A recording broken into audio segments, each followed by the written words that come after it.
Hello student, good morning. मेरा नाम दीपू ओझा है।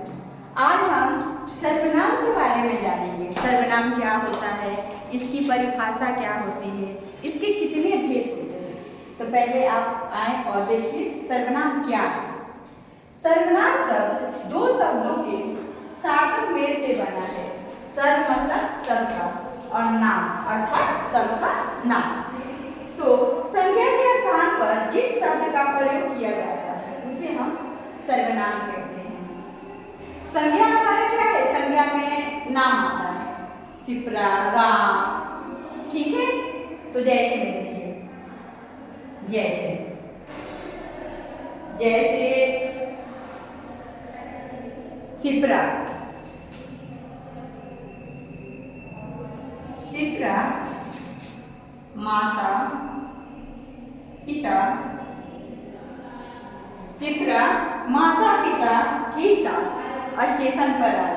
किसके साथ आई है? माता पिता के साथ। सिप्रा माता पिता के साथ स्टेशन पर आई। सिप्रा जो है वो हमारा संज्ञा है और यहाँ पे हमें सर्वनाम का प्रयोग करना है।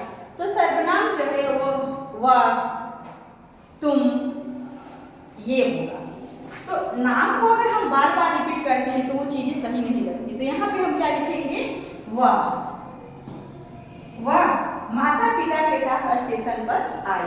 सिप्रा जो है हमारा संज्ञा है और वह जो है वो हमारा सर्वनाम है। सर्वनाम के 6 भेद होते हैं: पुरुषवाचक, निश्चयवाचक, अनिश्चयवाचक, संबंधवाचक, प्रश्नवाचक और निजवाचक। ठीक है। पुरुषवाचक सर्वनाम किसे कहते हैं? पुरुषवाचक सर्वनाम किसे कहते हैं इसके बारे में मैं आपको बता रही हूँ।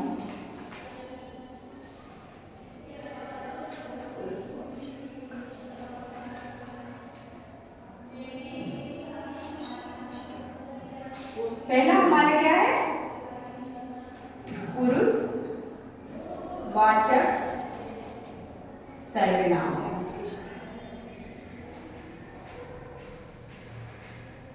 ठीक है। बोलने वाला,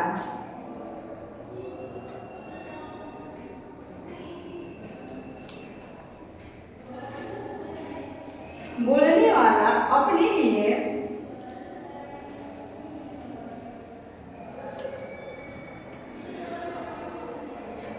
सुनने वालों के लिए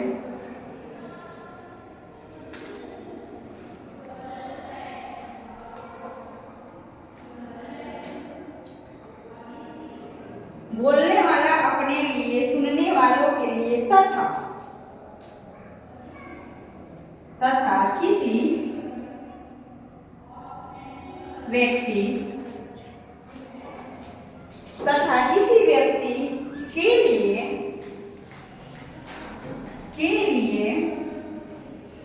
जिन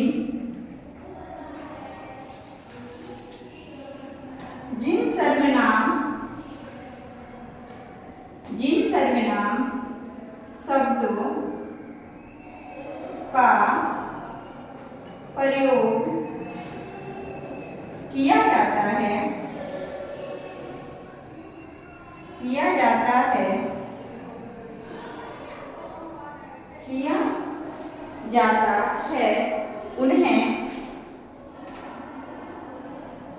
उन्हें पुरुषवाचक सर्वनाम कहते हैं। सर्वनाम कहते हैं।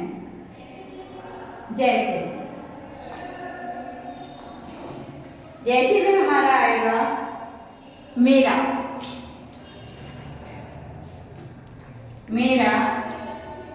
हम, हमारा, उसका,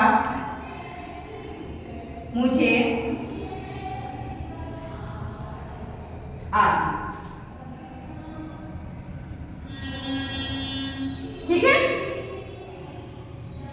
इसका प्रयोग हम तुम्हारा घर कहाँ है, मुझे भी ले चलो, दोनों आ गया।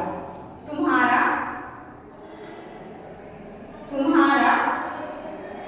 घर कहाँ है, मुझे भी ले चलो। तुम्हारा हमारा पुरुषवाचक है और मुझे, दोनों हमारा इस वाक्य में प्रयुक्त है। अब हमारा सेकंड है निश्चयवाचक। निश्चयवाचक सर्वनाम किसे कहते हैं? इधर का मैं मिटा रही हूँ।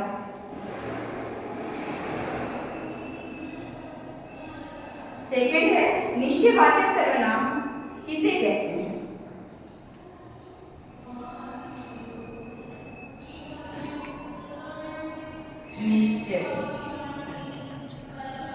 निश्चयवाचक सर्वनाम किसे कहते हैं? तो निश्चयवाचक सर्वनाम जिन सर्वनाम शब्द से किसी भी वस्तु स्थान का निश्चित बोध होता है उसे हम निश्चयवाचक सर्वनाम कहते हैं। जैसे में यह मोहन की किताब है, तो निश्चय है कि ये किसकी किताब है? मोहन की। ठीक है।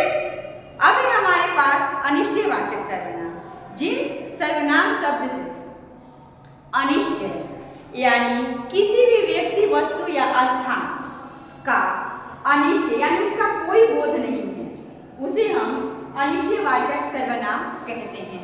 जैसे में हो जाएगा आपका दाल में कुछ गिरा, अब क्या गिरा है कंफर्म तो नहीं है। ठीक है।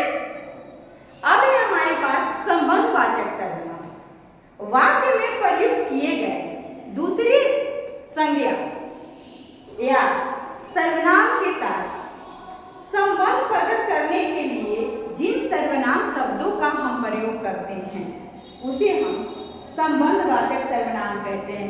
हमने संबंध किससे बनाया है? तो संज्ञा से बनाया है। संज्ञा से बनाया है ना, तो इसमें ये होगा बेटा जैसे में वो लड़का पकड़ा गया जो कल वहां आया था। कहाँ पे आया था? वहां पे आया था। तो इसमें क्या है? संज्ञा को हमने सर्वनाम से संबंध स्थापित करवाया। ठीक है। अब है प्रश्नवाचक सर्वनाम जिन सर्वनाम शब्दों का प्रयोग प्रश्न पूछने के लिए किया जाता है उसे हम प्रश्नवाचक सर्वनाम कहते हैं। जैसे हम ये भी कह सकते हैं तुम्हारे मम्मी पापा का क्या नाम है, या तुम कहाँ जा रहे हो।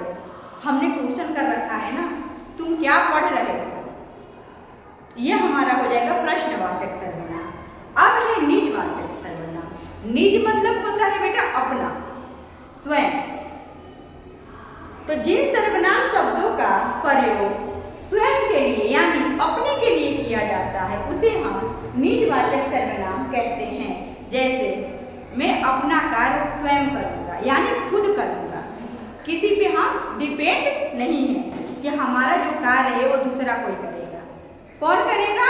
हम करेंगे यानी स्वयं करेंगे। तो ये हमारा हो गया 6 यानी निजवाचक सर्वनाम। ठीक है। ओके।